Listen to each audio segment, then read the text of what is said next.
All right, good morning to you out there. How you doing? Tom McManus Webcast here at the Suck It Up USA movement, suckitupusa.com. Hope you're doing well. Good morning to you. Got the two older girls off to school. Mr. Mom campaign continues to roll on. It's a little rainy this morning, but man, I love being out here in the backyard and so peaceful and all of that. But headed to the studio in just a little bit. Got to drop off my youngest lioness to her papa, and they can have some good time together, not too far away. And then I'll take the airwaves at 10 o'clock. We'll talk about Pablo Sandoval's 3 home runs in the opening game of the World Series. We'll talk about this bounty thing. Now the NFLPA, doesn't want Paul Tagliabue to be the arbitrator per se in this whole deal. I'm quite tired of it, to be honest with you. I think it should all just go away. The pussification of our time, as I like to call it. You're supposed to knock the quarterback out of the game. You're supposed to knock the offensive players out of the game. Now, just for the day. That's the big difference. People can't separate that. And I know I'm biased because I'm a defensive player, but yeah, if I take your quarterback out on a clean, hard hit, guess what? I've done my job, and my coaches and my teammates and the ownership are happy. I don't want to hurt anybody. I don't want to maim anybody. I just want to get them out of the game for the day. Give them a headache, get them a little woozy, maybe hurt their shoulder, whatever the case may be. So, I think people got so carried away. Oh, how could you do a bounty? How could you do that? Well, you know what? If I take Brett Favre out of the NFC Championship game, then I have a good chance of winning that game. So there's no problem here on my end. I wish it would all go away. And if you ask Favre, what does he say? It's football. I think we should leave it at that. I'm going to talk about Warren Moon. I've met Warren Moon a couple times. A great guy. Awesome QB, obviously, with what he went through in his career. He had to deal with some racial issues and the likes of that. But, you can't always go back to race, Warren. Warren came to the defense of Cam Newton, that he's being scrutinized too heavy, and a good reason for that is because he's black. Well, I don't believe in that. Now, granted, look, I'm not black, so, sorry about that. I'm not black, so I don't know, but I look at Cam Newton, talent, great talent. They figured him out. He's got to work through it. They game plan him now.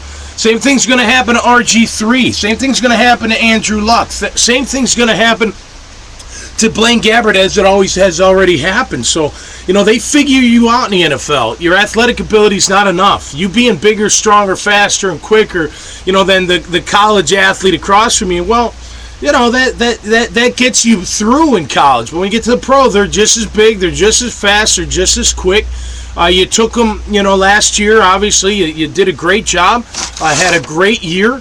Look, you don't write the book on Cam Newton. You don't write the book yet on any of these young QBs. But to say that it's race, that race is involved, I don't know. I just, I think that's the easy way out. Hey, it's racial. Okay, so is it racial that we think Mark Sanchez is not that great?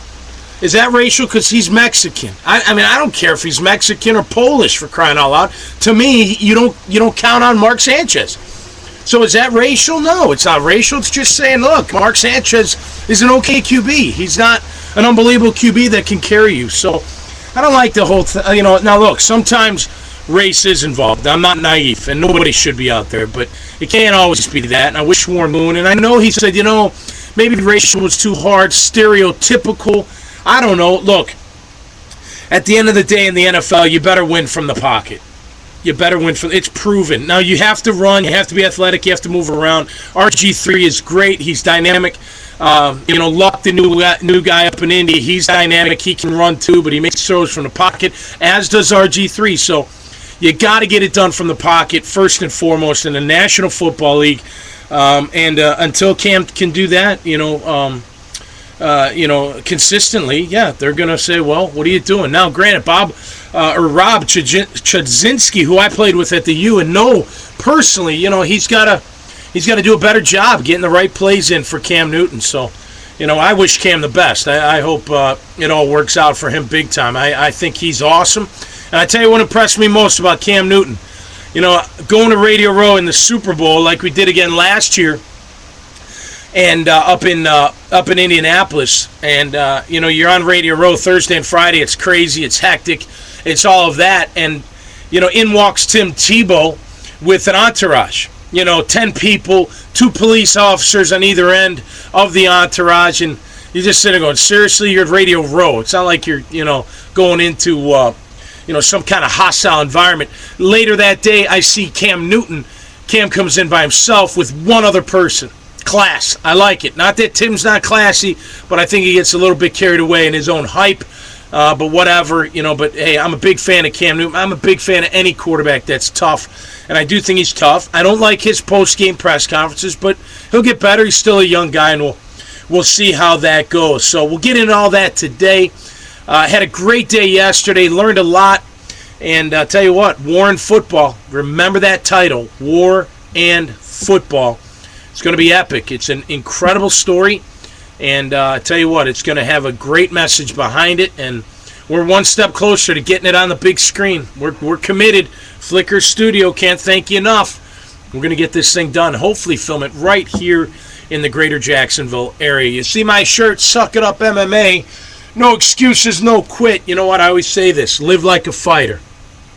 What do? They put it all on them to succeed. They have their support staff. In my corner is my manager, my nutritionist, my boxing coach, my wrestling coach, my jiu-jitsu coach, my MMA coach, whatever the case. You got a great support system. But at the end of the day, you step in that ring. It's between you and your opponent. And you're only as good as your record in fighting.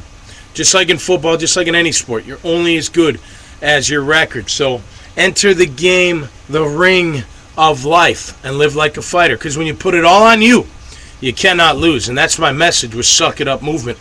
Look, at the end of the day, don't look for anybody else to save your ass. Don't look for anybody else to take you to the top of that mountain. You're going to have to do it. You, the one looking in the mirror, is going to have to do it. It's not just about business either. It's about life, about raising these kids the right way, about being the best friend you can be, about being the best, employer or employee you can be, about being the best colleague that you can be, being the best husband, wife, mother, father, brother, sister, sibling. It doesn't matter. Whatever the case may be, I ask the good Lord to grace me every morning that I can be the best that I can be every day.